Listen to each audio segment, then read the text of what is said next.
Hello, and welcome to Manifesto-ish's December panel discussion about higher education and fine art.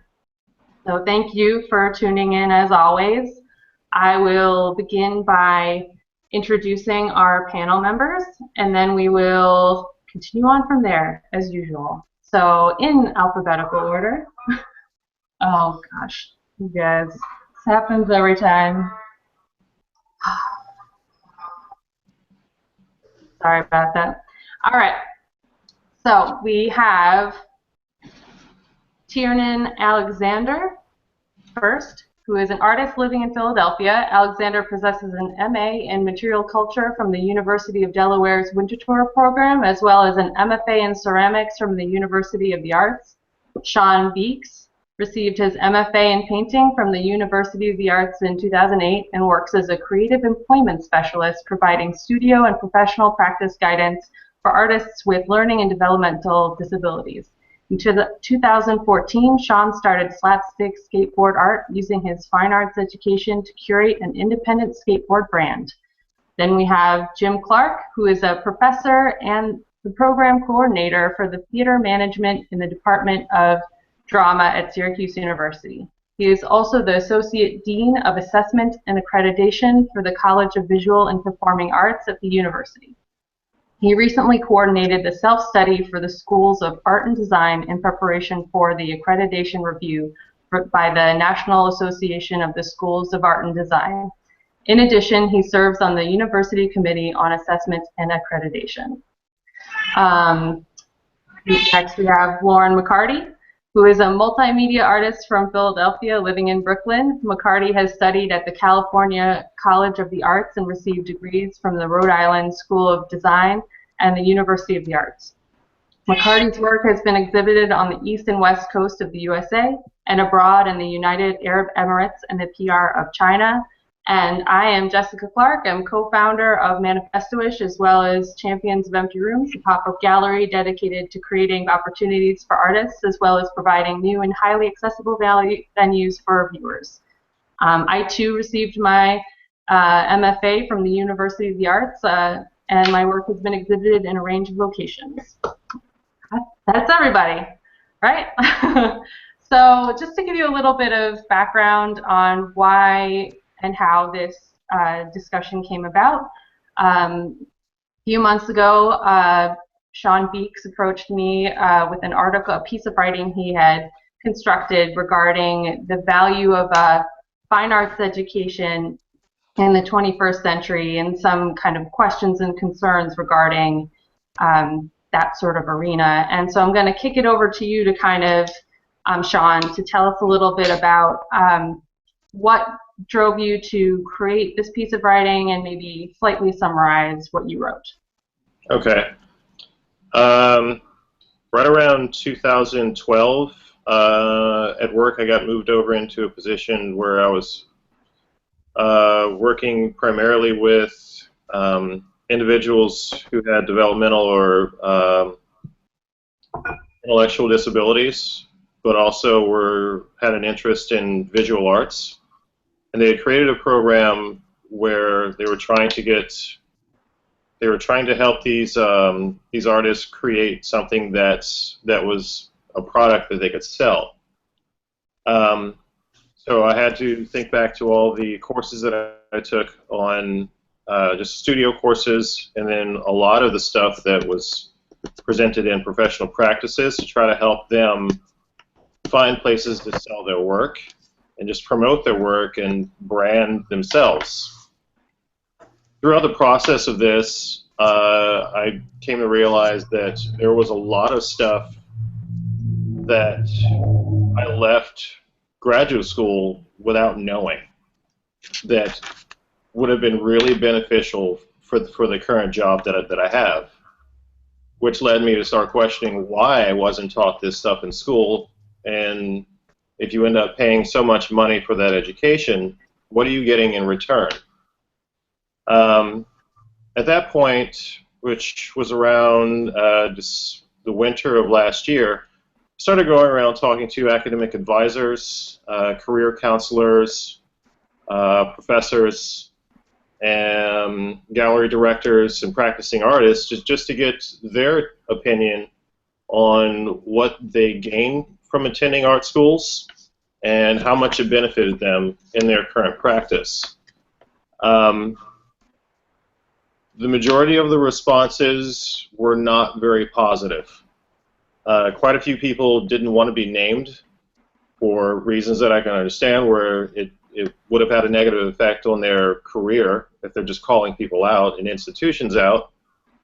But I continued with the research anyway, and for the most part found that the arts education as an institution is constructed to create makers of art, but it's not there to help people sell their work. Because business is quite often viewed as a dirty word in art departments. It's just completely different from, completely separate from fine arts. And I was just trying to figure out why that perception had happened and what led to it, and how things could be changed in order to benefit the students that are leaving art schools and not placing themselves in positions where they can't get a job in the field that they went to school for. So that's where I'm at right now. So here, both a majority of our panel members all chose to go forward to receive a higher learning master's in fine arts to further their artistic education. So either Lauren or Tiernan, would you have you found similar issues, or what's your experience? How does it connect or maybe not connect, in your opinion, or your experience? I'll go if that's okay. My experience in art is very similar to what Shawn was just describing. I had a really getting out of art school and feeling like there was a general lack of a path, an idea of what we're supposed to do to further our education, further our careers, to actually build a career. But interestingly enough, I'm finding the same thing after my current, my most recent master's. So I just went back to school in material culture, and I found that that program had a similar gap. This idea that there's no real desire to prepare you for life after school.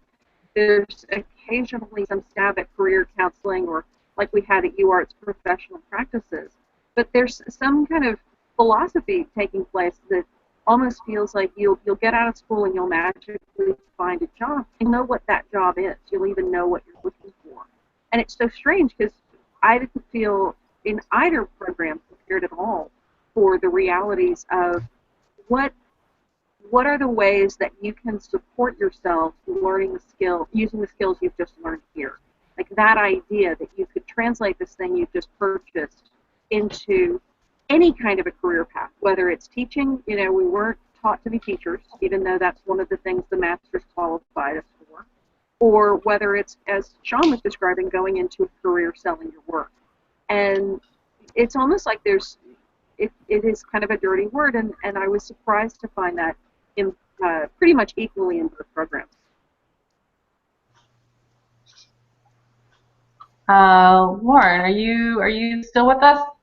Yeah, I don't know what happened. I lost That's my. Okay, I just wanted to be sure. I missed the. Sorry about that, guys. So from what you caught in terms of Shawn's sort of experience in terms of being a teacher and then realizing the gaps in his own education, and in terms of learning how to support oneself through art, selling, and that being a gap in both, I would imagine, both undergrad and graduate sort of education. And it seems like Tiernan has had a similar sort of experience. Would you feel that you've had a similar experience in that regard, in terms of not quite knowing like what to do with what you've gained from the program you're in, and whether that's a problem, I guess. Like career preparation given Career prep, by yeah. the program. Well, I mean, for undergraduate, I felt, I mean, there was almost no talk about it. And I was maybe not super mature, and it didn't even occur to me that I should pursue it. As you know, as undergraduates, I think, you know, technically you're an adult, but you're not really an adult, most undergraduate students, and so I had no idea, and I had no idea to the point where I wasn't even really worried about it. And yeah, for graduate school, I mean, I think our program being low residency, I chose that specifically to have that experience through school of working and pursuing a fine arts career. And so I think that kind of program, like that you're already dividing your time in that way, is was good for me in that regard. It was like a learn by doing kind of thing, rather than like a class that gives you specific instruction. So I think that worked for me, and that was a reason why I chose that kind of program. But professional practices, that was good. But I mean, what career is there for us out of an MFA program? You know, teaching adjunct, which is a pretty rough ride, and the field is flooded. I mean, and maybe there's not a lot of specific help because there aren't a lot of prospects. Yeah, so it I mean, I think that my experience was very similar to yours, Lauren, in that I definitely felt in undergrad that there was no real talk about, you know, like what your next step is. The real sort of kind of implication was you like go to grad school and then you'll figure it out. It was kind of like the response to like, well, what should I do after this? It's like, go to grad school. Right. And I was happy enough to kind of be like, I'll leave and I'll get a day job and then, you know, see what happens, kind of a thing. But that's definitely because I personally am not I don't think I was, or maybe continue to be super realistically career-minded. So I guess the big question is whether, as somewhat put forward by Shawn's piece, is should a school be on the hook for this sort of problem in terms of, you know, a lack of practicality?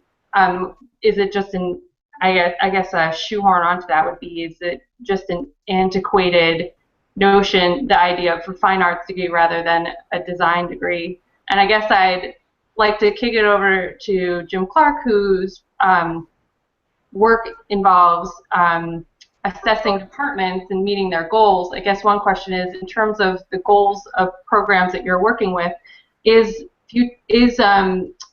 gainful employment of students part of that sort of structure? Well, Jesse, I have a couple of observations, and I've been with Syracuse University for a lot of years, although my area is in the theater program. More recently, through other things that I'm doing in accreditation and academic areas in the other parts of the College of Visual and Performing Arts. So the last couple of years I've been working with the School of Art and the various programs there, and also the School of Design.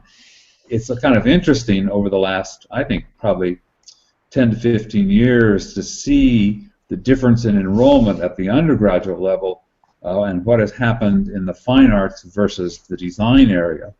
So that the design area, for us, it includes interior design, industrial design, fashion design, communication design, And those areas are just swamped with students, would-be students, freshmen, again, on the undergraduate level.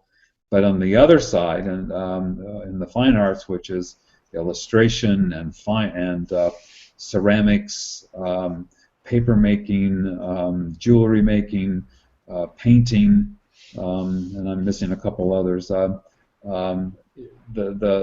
The enrollment there and the applications in those programs are substantially down, and I think it's probably true across the country because of the various things the very things that you're talking about.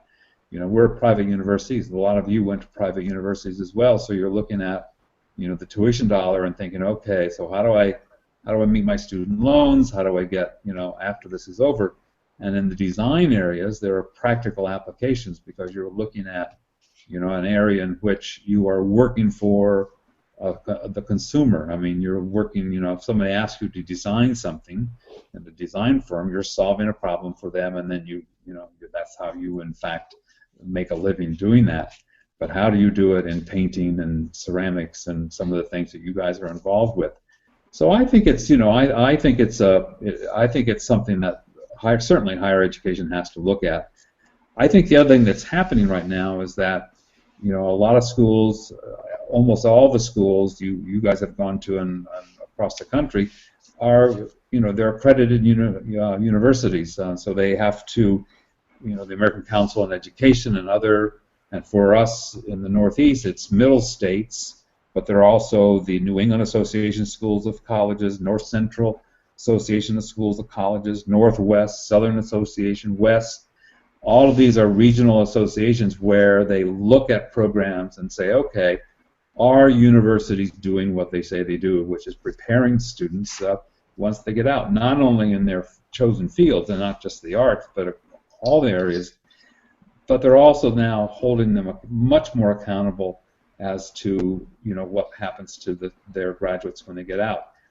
I don't think it's manifested itself yet in practical programs, certainly not in the arts. I think higher education doesn't do a great job. You know, I look at the Whitman School of Business and I look at all the entrepreneurial classes that are going on there, and I'm thinking, why shouldn't it be an entrepreneurial class for fine arts students? You know, where in fact you learn about certain things that you can do to take your work and market that work. So in fact, there's some way that you can make a living once you graduate. And I don't think we do a particularly good job here in meeting some of the goals that you guys have laid out, you know, which is very kind of practical things that you can do to take what you do and what you've learned to do with such great skill and somehow translate it into ways of paying your rent, you know, or paying a mortgage or having a family. But I also think that, as Bob Dylan says, the times are a-changing. I think there are, you know, have to be things that are coming up that will address that. That's I mean, kind of it a long seems. statement. Go ahead. Geez, how dare you?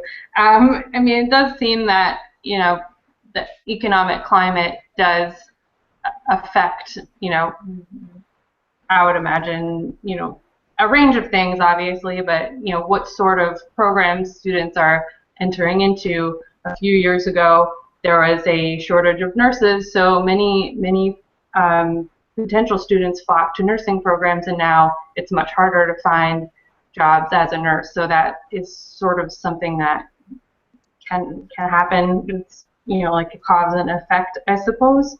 I guess a question put forward is, so if one function of, you know, in part something that you mentioned, Shawn, of programs at the undergraduate programs and graduate programs making you a better maker,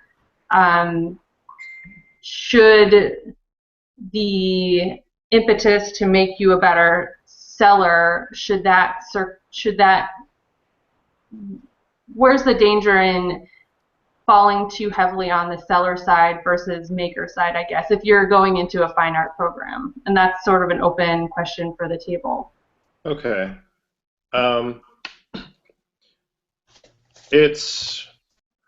you're not really going to a fine art program if you aren't. I mean, you are, but I think the point of a fine art program is to help artists create something individual, just something, at least make an attempt to create something original. But in order to get that original product out, you need to know how to function as an entrepreneur.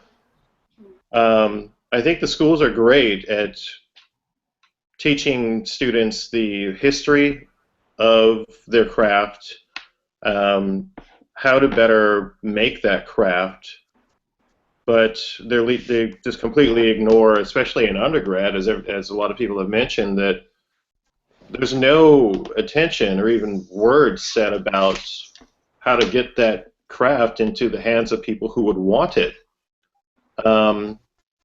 In the past, there were patrons of the arts who, like just the church, would just buy up tons of crap. But if you were to look at the church in the context of the modern economy, the church is basically just hiring freelance designers to illustrate their stories. That would be a case, I guess, all those frescoes would be viewed now as just graphic design. But there has always been just a lack of a market for people making something original. With so many schools just churning out the artists, there's less of a chance that you're going to come across something original now because so many people are making things. But as far as how to fix that,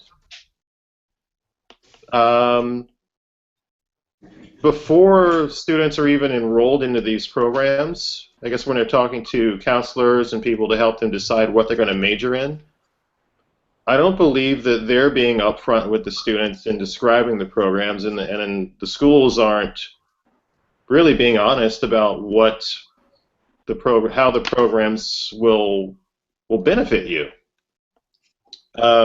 Because art is viewed as, for quite a few people, as some kind of gift where you can magically make it and most people can't. But it doesn't mean anybody's going to buy it. So part of that gift can end up being a curse if you don't know how to get rid of it. So that time, the time that you spend in a program needs to be divided up, I think, in three areas where you learn the craft, you learn the history of the craft, and you learn how to get rid of it. And it needs to be mandatory. Otherwise, students in undergrad coming in naive and just not planning for the future are just going to leave in debt and unemployed. It just has to be mandatory. So partnering up with either business schools like University of the Arts recently did with Pierce College right across the street, students now have an option to take business courses, but they're not mandatory. So if you could take a full load of just studio classes in art history, and you're not planning ahead of the future, you're probably going to do that rather than take a business course each semester, even though you should. Yeah, that's a good point. So towards the end of my undergraduate degree, I went to a lecture by Susie Gablick, the author, and so I'm early 20s, not thinking about the future in any sort of responsible or mature manner, and I remember at one part of the lecture she was talking about sort of the myth of the artist who works at night and on the weekends has a day job and then, like churns out artwork in the rest of their time. And she was saying that that's not a sustainable way to make work for most people, especially if you want to, I don't know, talk to other people or go out to dinner sometimes or something like that. And she was saying, you know, that's not the answer to like have a day job and then make work in your spare time. And that the real challenge is how to like figure out how to organize your life around making artwork, and that it's really difficult and you have to just work on it constantly through your life. And it really made an impression on me, and especially because I hadn't really considered it that much before. And she was saying that's really kind of the creative challenge, how to like work out the time in your life. It's just time management. And that's it looks different for every person. So I think that presents a problem in how to introduce this into an institution, like this kind of education, because like it is not the same for everybody and it changes all the time.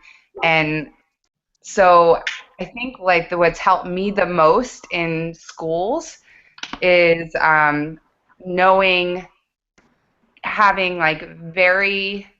having close relationships with people who tell me what they did. And I know, Tiernan, at some point, I love that you were doing this, people who you were considered to be on a positive path with their art career, you're saying, hey, how did you do that? What did you do and what are you doing right now? And, you know, like, because we all just want to know, like, how do you have a good art career? How can you be successful? How can you have time to, like, you know, have friends and family and make artwork and have money and not live in a box? Like, how do you do it? And the best way that I've learned from other people, and I'm not sure that I'm successful in it, but like the thing that I've found the most helpful is when people that I think are doing a good job tell me how they're doing it. Like Shelley Spector, who teaches, who taught the professional practices class for me and Jesse. I don't know if she did for you, Shawn and Tiernan, but I really like hearing about what she's done, you know, her, and it's changed over time. It's not like one answer. And so not many people did that for me in undergrad, where they were like, here's what I'm doing. Like, we're talking about painting and drawing technique, and that's wonderful too, but I want to know, like, hey, how'd you get this job teaching at RISD? That would be useful too. Yeah, I think you make some really great points. When I was reading, Shauna, when I was reading your statement before, the little article you wrote about this, and you mentioned professional practices and how you're just getting the experience of one particular person, how that person got to the point they're at. And that's part of what inspired me to do what Lauren was mentioning, to keep asking people. And I think you could develop a good curriculum for a course that included kind of talking about multiple paths, either having people come speak about how they develop their own practice, or even just exploring all the ways, or a variety of ways, that you can function financially, or ways you can separate your art practice from real life. One of Tim's professors at Cranbrook, Anders, only makes art in discrete periods of time, like when he gets a residency. So he'll go to a residency, make constantly for 4 months, and then when that's over, all he does is promote that work. And he stops making work and just promotes work for months at a time. And then he'll get another residency and then only make during that period. And hearing that as like a plan for how to make work was really, it doesn't work for me. I have reasons why that's not my style, but like what Lauren was saying, it's like if you hear enough different ways that you can start to sort out which one's going to work for you. I do love Jim's idea of having an entrepreneurial class, something that at least gives you the basics of how you would, like, let's say you want to sell your art not at the highest level, but it's a mid-level. How do you do that? How do you turn your art into skateboards? How do you translate your art into something marketable? Do you want to? Is that something you aspire to? And I think there is a kind of a prejudice against that's too practical or too real world, which is really funny. I think what I was saying before about being in a different program about my undergrad and my other degree is I actually think this is something that's lacking in a lot of fields. I'd say it's probably lacking in creative writing, in all kinds of creative careers. There's a lack of education about how to function when you get out. And I really think it's worth, as Shawn's saying, a required course, at least one or two. I got a lot out of professional practices. I actually took it with Jenny Schenker, but still, really good class. But, I wanted more. I feel like that was something that, at the minimum, leaving school with an artist statement and a good, kind of envelope full of resume, various pieces that you needed was a start. But I would have loved to do more curatorial, because that's something that we, often do when we get out of school that we didn't have much practice at or want to go into. I think there are a lot of adjacent fields: writing about art, teaching art, curating, working in the museum world, working in the education world, and all of those are places that we could get a little more or a lot more instruction.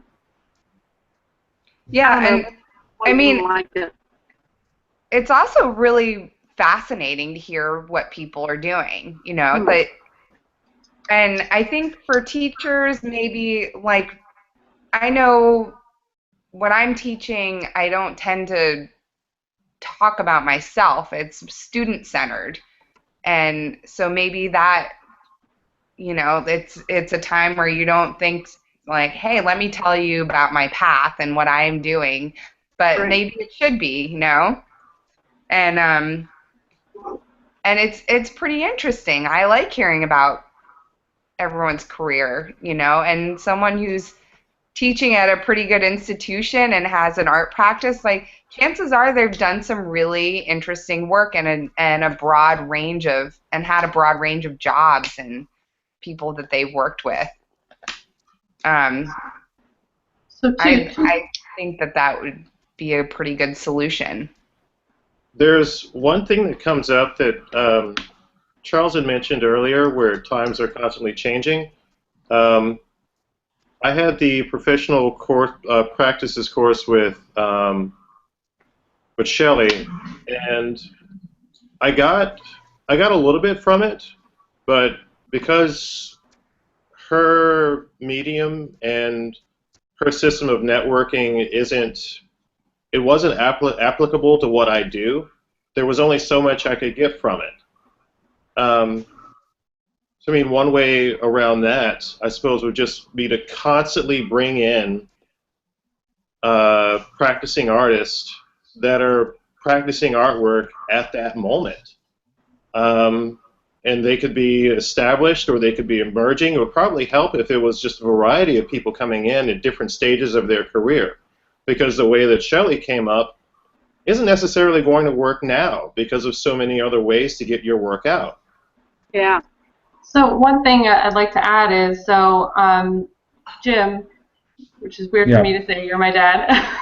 Jim, part of what you do for the theater program at Syracuse University is you teach both theater management and you have your Wednesday lab, which seem like the sort of things that you cover in those classes, if you were to apply those to some of what we're talking about in visual art, would sort of fit sort of the needs that are out there. So would you speak a little bit to your process of teaching theater management after having not taught it in a while, and as a person who was a theater manager for many years, and how that shifted when you came back to the class after many years, and then also sort of what you all do with your Wednesday lab and how that affects your students in terms of bringing in guest artists.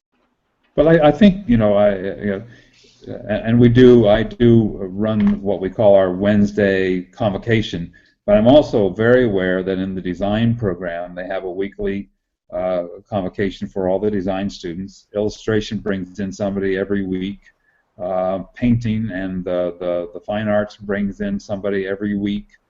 These sometimes are alums, but they're almost always practicing artists. But what I don't think is always clear is that as these artists talk about what they do, a lot of times they describe what they do, but they don't often, I shouldn't say often, they sometimes don't focus a portion of that conversation on how in fact they work, that the economics work, so that students are even subliminally getting some kind of a message that that this might be a way, if I'm interested in making this thing, where in fact do I then, when I graduate, take that and get it out there. I mean, the idea that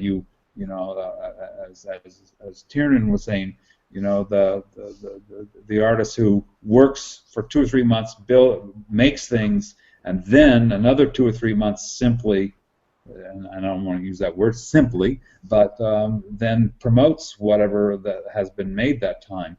That a lot of artists, spend a lot of time making, but not as much time or as much energy in figuring out how in the world do I sell this, or how I use this, or how I use my time. I think there's lots of things out there that are happening, and particularly with the internet now, that there are opportunities.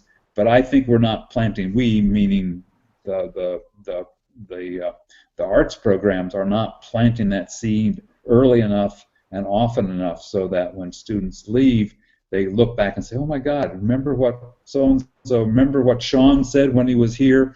That leads me this direction, because I think there's just so much out there that the students simply don't know. And I think Shawn's idea of the visiting artists is increasing that, and also the idea that you have all these schools have lots of alums out there. There could be field trips to New York and to Philadelphia and lots of places where they talk to people like you and say, okay, how are you doing this? And what else do you see, happening? Because there's so much, and I think it's just necessary. I agree with Shawn. I agree with you guys that that there needs to be more in this area. That's very practical. I want to jump in and say, to support what you're saying, Jim, the winter tour program, one of the things they do is the students travel extensively. We go to a lot of museums, we go to a lot of other institutions, and the networking that we do is, by and large, it's very much largely with alumni. We have extremely connected with our alums, so that we got to see rooms at the Metropolitan Museum in New York that are currently under development because one of the directors there is an alum, and even at the Victoria and Albert in London, we were taken around by alumni. And so there's this constant connecting with people who are just, whether it's 2 years further along, or 10 years further along, or 20 years further along. And I think that's, all of us went to UArts, so I can, confidently say any alumni networking that's happening through UArts is through things like this, because we're doing it. There's no sense of institutional memory of the different professors saying, we're going to go to New York today and we're going to see 10 different people who graduated from this program who are now working in the art field in various ways. Right. And then you choose to follow up on those connections. Yep. And I think that's a real missed opportunity for most schools. There's just a really kind of, you graduated, you're gone, we don't care about you anymore, or, we'd love it if you got famous and then give us money. But we're interested in keeping you guys connected, and so seeing that done well has been really inspiring. Yeah, and that shouldn't be the case anymore. Not with the internet and social media. With universities focusing on keeping in touch with their alums, and not for just the asking for money, but keeping because of the expertise that you guys are getting out there, doing it and bringing that back to the classroom and saying, okay, here's yet another example of how this can be used. But I don't think it's particularly, I think a lot of places are not particularly organized and doing it as nearly as effective as it should be. And part of it, I think, maybe, that, the students, particularly on the undergraduate level and possibly the graduate level, don't see, I mean, they're not looking that far in advance. And I think alums are so busy, living their own lives that it's hard to put pressure back on the institution to say, having conversations just like we're having tonight would be, I think, beneficial. It's amazing that it's the professors at my school who do it. So one of the professors, the first year after I started the program, approached me and said, well, will you lead a tour every year? Because I used to lead tours of South Philly.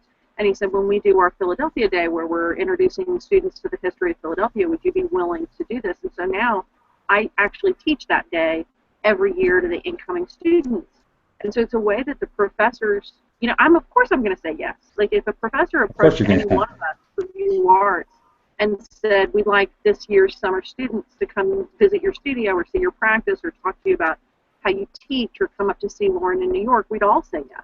So I really think that's on the, not that we couldn't suggest it, but I think the professors, it is up to us too. But I think they could do more.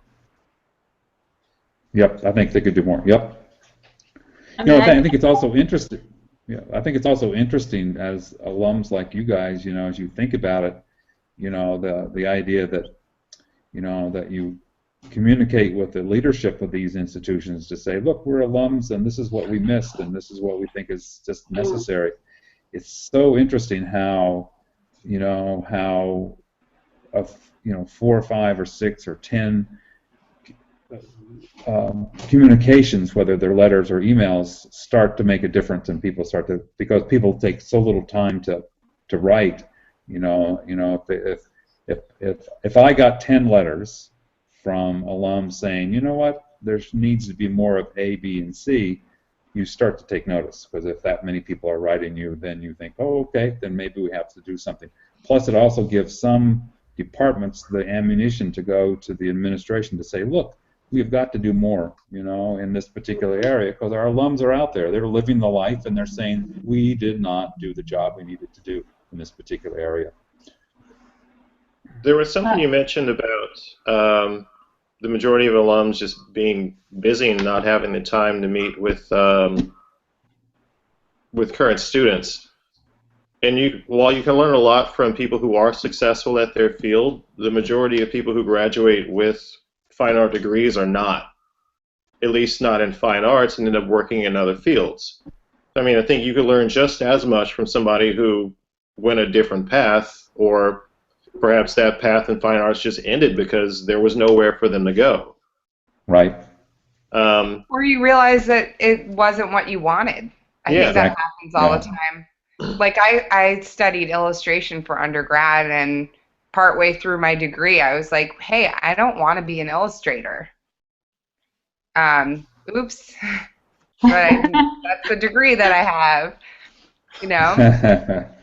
I didn't know what an illustrator was really because I was 18. Right. But I think that's all. I mean, that's absolutely okay. I mean, I think a lot of students come to college at 18 thinking they know what they want. But if you look at, their parents and their parents, the amount of times that we change our mind, change our direction, then that's absolutely what life is. You say, this is not, even if I got a degree in this, then this is not what I want to do. I think that's not a failure. I think that's, you've learned something. I think what all of you do is, and I think one of the values of what you all have studied is when you look at things, you think deeply about things, and you observe, your power of observation, your ability for detail, your work ethic, all of those things can be translated and used in other areas that when you find the area that really resonates with what you think you want to do. I definitely think that one of the frustrations I had, or just maybe not so much a frustration, but an observation I had when I was an undergrad, was that the artists we were coming into contact with were mostly professors who were more in their later stage of their career, had probably a more vague recollection of what those first few years out of their undergraduate experience was. They were well into a full career, and I found like both in undergrad and in grad school that, and this is something that we've kind of touched on, is that feeling like I wanted to get more interaction with people in a range of different stages in their career, not just the people who made it and figured it out, but the people who are struggling as well. And I think that's where the idea of having alumni be present, or alums who aren't necessarily that far out of their program, because I guess the idea is you're not going to Yes. soar as soon as you leave, but that gives you a better picture of what your professional life could look like. And I think that that's still sort of not quite there, and I can understand why universities would want to bring in like higher end people who had established themselves, because because that's like a feather in their cap, and they're saying, we're bringing this person to you, you should be excited because they have established themselves. But in some ways it might be more valuable in terms of the practicality of looking at your professional life to get more voices of people who are maybe not, like big contenders, I guess.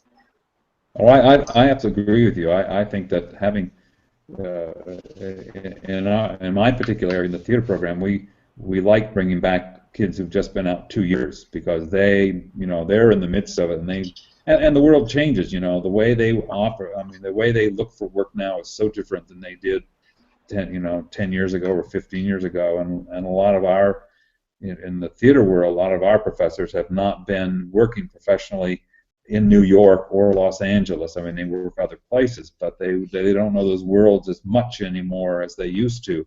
So having people who've just been out, the more established artists coming back, are particularly valuable, I think, in terms of, first of all, that they stayed with it, or they've made their own changes, or they've had their own failures and they've learned from their failures and moving on.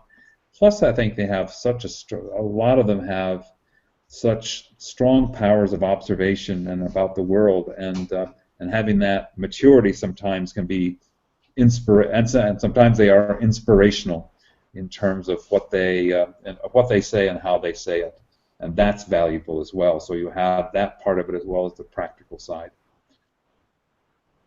I guess what a question is, so we're like have some good ideas. Is part of the problem that for the institution, a private institution as it exists, would be, well, if you want, if your goal is like viable, gainful employment after, maybe like the design program is for you, but fine arts is about finding your voice, and that's that needs to come before you figure out how to put your precious, we need to make sure that you're making something worthwhile before you even bother to try and sell it. And if you really are focused on selling, you should just go over to design, because that's why we have these designated areas. It's part of the problem that school likes putting things in a category and in a box. So it's like, you go to fine art, you do these things. If you have this other goal, you go to design. If you want to write, well, you go to the writing program. If you want to curate, you go to museum studies.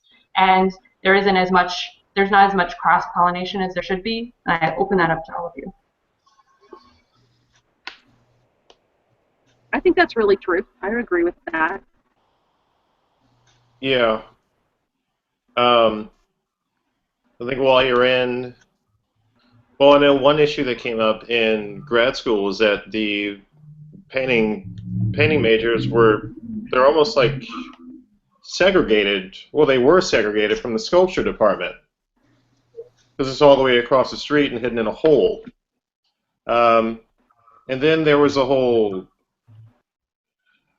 I don't know, some weird West Side Story battle between painting departments and illustration departments, which I still don't understand. It happens in almost every department, when they could easily help each other. Because I know that there are a lot of people in the painting department who just didn't know how to draw. And there are people in illustration departments who could definitely benefit from all of the creative visions of people in other departments. It's just. I think there's a little bit of a crisis in higher art education right now in general about that kind of designation, like painting, sculpture, and it's also a thing in our program that most of the people in the painting department weren't actually painting, and that's fine, but there's an awareness that in the art world people are not necessarily medium specific anymore, but how does that translate into university structure? And I think that conversation is going on, but nobody's yet figured it out. And interdisciplinary is like a big hot word, and everybody wants to do interdisciplinary things. But there's the other reality with that is, you know, you can only do so much in 4 years, and you can only, if you're all over the map, like maybe your drawing isn't good enough. I think I spent like most of my undergrad career drawing, and if I had been kind of like dabbling in all the majors in the school, then, you know, maybe I wouldn't have enough time to do that. And so I'm not really sure what the answer is, but it is a problem that people pigeonhole themselves by choosing a department, and then there's not enough latitude. Like I knew people in undergrad who chose a major and then changed their mind, which isn't shocking or uncommon, and then they have to add another year to school, which is an enormous expense. And you know, so maybe it's an antiquated structure, but we haven't yet figured out how to deal with that. And then if you're talking about professional practices, like it's not the same from one area of study to the next, so that it sort of like magnifies the problem that we're talking about when people are moving around. And is 4 years enough time? We should all go to school for longer. Maybe that's the answer. Schools would love that, right? Yeah, Well, I mean, right. It didn't cost as much. Yeah, they're like, keep paying tuition for your whole life. Perfect. Yeah, Problem solved. But I think if schools, I mean, the other thing that I think starting to happen is that schools are looking, you know, or should be, if they're not, and if they're not, I think they soon will be. I think it's just going to be foisted on them, and that's the idea of stepping back and say, okay, what are the learning outcomes that we want for a painting program? What are the 6 things we want our students to be able to do when they graduate in 4 years? And then to say, okay, if these are the 6 things we want them to do, and the faculty agree on those, then you look back and say, okay, where are we introducing those in the curriculum? What do they start in their freshman year in the foundation? What happens in the 2nd year? What happens in the 3rd year? And then, after 4 years, how do we step back as faculty to say, okay, have they learned the things we want them to learn? You know, so that kind of observation. I mean, I think a lot of places, faculty members teach what they want to teach, but think about what they want the students to learn. And those 2 things are not the same thing.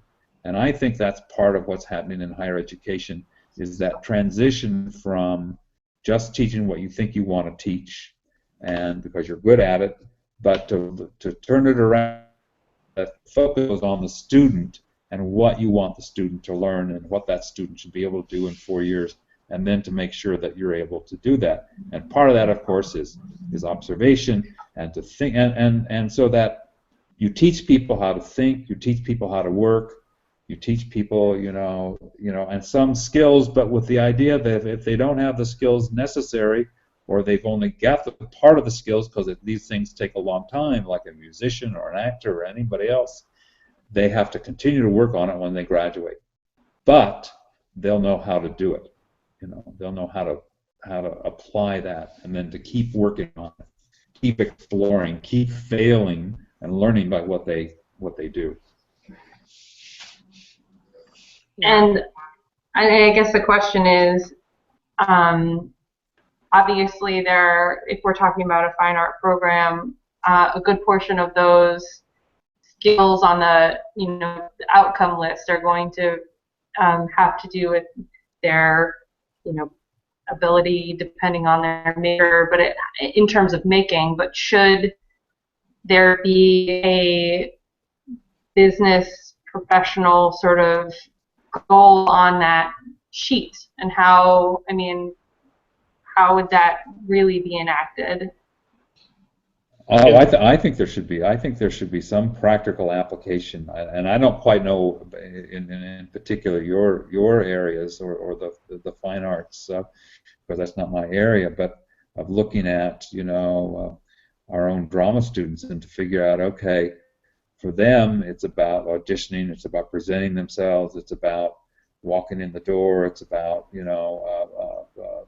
and those are kind of practical things that we can work on, that we do work on, so that at least they're prepared. But they also have to think about, okay, where do I look for the work that's out there?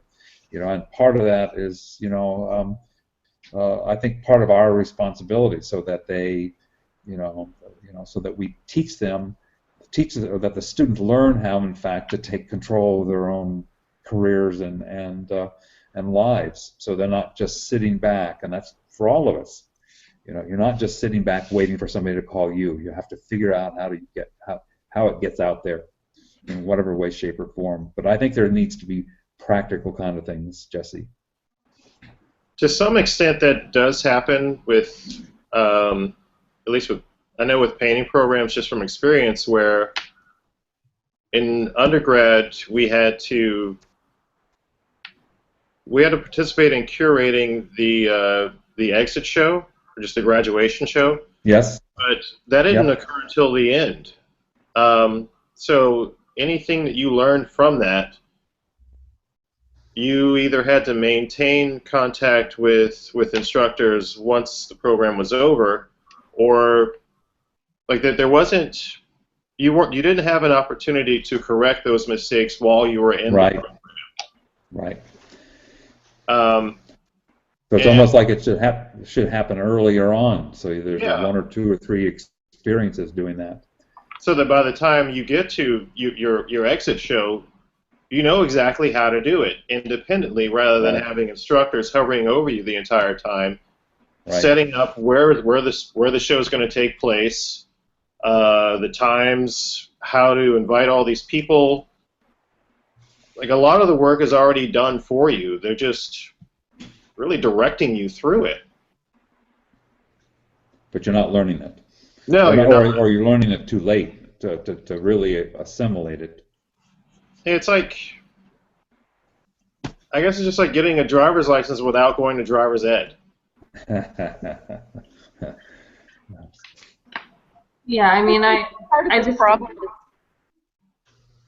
You're saying? I think part of this problem is exacerbated by the adjunct problem, because, Jim, what you're describing of a coordinated curriculum where all of the department has gotten together, or all the program has said, this is our plan, I think that's one of the things that gets lost, because you can decide you want to have a professional practices course, but then you're just asking an independent person to come in and teach that class. A lot of times the teachers, the times I've taught, I'm just handed usually a 3-sentence course description. And so everything beyond those 3 sentences is up to me to develop. I don't have any idea what my students know coming in, or what they, what the goals of the department are, because they don't want to pay me to be a faculty member and be able to work with my colleagues. They just want me to come in, teach, and get out. And I think that's one of the worst problems in all the education areas, is not having, like, you can't develop a coordinated plan if your faculty have never even met each other. And I think it's really special.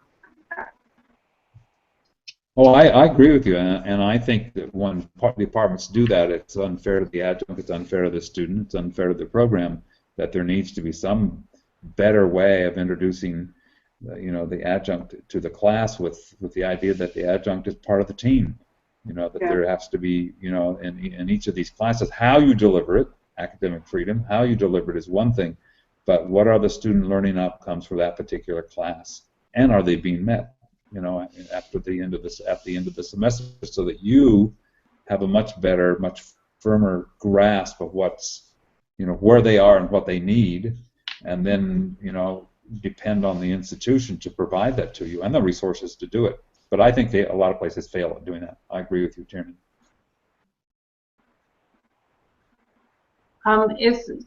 Do you all think that part of the problem in terms of creating a clear-cut sort of class structure or goal or set of options for students in terms of creating a professional life in fine art is that because it seems like, and this could be based on just my own observations that might not even really be based on fact. I don't know. It seems like circumstance and luck in some ways and all kinds of different sort of factors kind of get wrapped up in, and that could be networking, it could be who you went to school with, who you met when, which is really not something you can plan for. Is that one, do you think that that might be one reason why the fine arts programs don't feel the impetus to create a more practical business model? Because the idea is that there is no one way to do it, so why would we create a class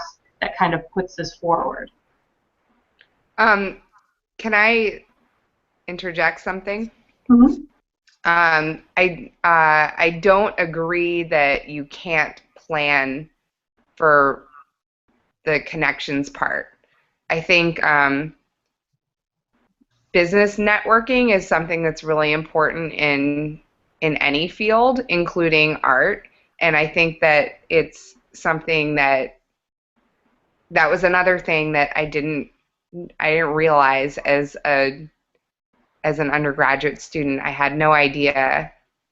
And if were I to go back in time and do it again, I would spend a lot more time getting to know my professors, and because they're an amazing resource. You know, like knowing them, knowing what they're doing, and staying in touch with them after, which I wasn't very good at the time, and I didn't know. And so I think networking skills can be taught and practiced and should be, you know, and an awareness that that's a part of being a professional.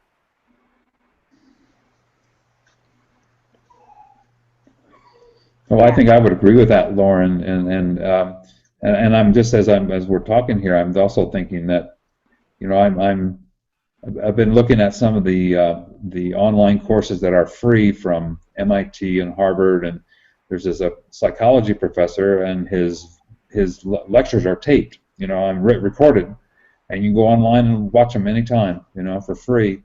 And I'm thinking, wouldn't that be kind of an interesting course to have a professional practices course that was in fact online, so that, you know, any student, graduate, etc., could go and, you know, pick up. So you're not always depending on having somebody in the presence, but there would be additional resources in that way. And maybe there are other things that could happen that way that would, you know, would do some of the things that we're talking about here, you know, sharing experiences, you know, or an entrepreneurial course. I mean, I'm sure there must be courses that are being taught across the country in this particular area, but are we capturing that information, you know? So it might be kind of interesting to explore that. Yeah. So it's been about an hour. We usually do about an hour. So I'm just feeling you guys out. Are we in wrap-up mode? You feeling good? You want to continue? As the panelists giving us your time. I could keep going, but I could probably talk about this forever. Tiernan? I feel like we've hit the high points. Like this is the. I mean, I could always keep talking about things, but yeah, the question will be. You know, I feel like we're in pretty good agreement, and we have a good set of ideas for what could be made better. I think, Jesse, I think it might be kind of and make them do what we want them to do. Yeah. You're saying? Jesse, I think it might be kind of interesting, do a follow-up, in another couple of months, but come back with kind of really practical kind of experience that we have found out about, or practical suggestions as to what might happen, and to figure out, is there a way to to get this word out and to to be helpful. That might be kind of interesting.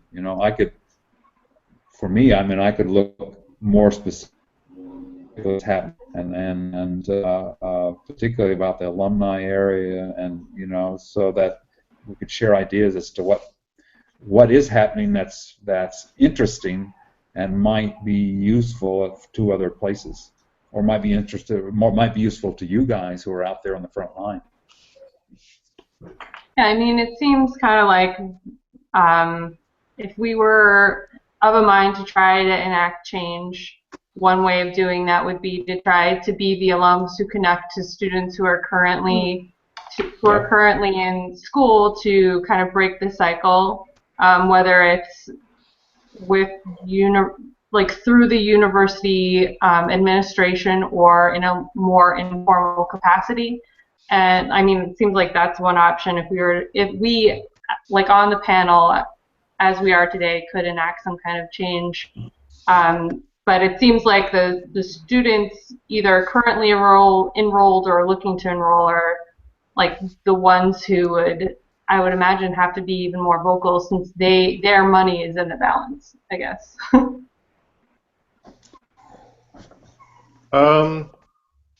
I think if the school isn't going to do it, then it would be something great that we could start. I think that's a great idea, because the students, I think it's too much to ask. When you're in student, you're just get so much bombarded at all times. But to stop and say, I want to start an alumni thing, is possibly too much. I think if we said, we're going to start, kind of all start a letter writing campaign to the school saying, do this now, or kind of organize something on our own that we thought, and then start publicizing to the school and to the current students, as and to recent grads and grads from the far past, and say we want to start this alumni network and see how it goes, or even investigate other alumni networks and see why they work as well as they do. What are the best ones? What do they do?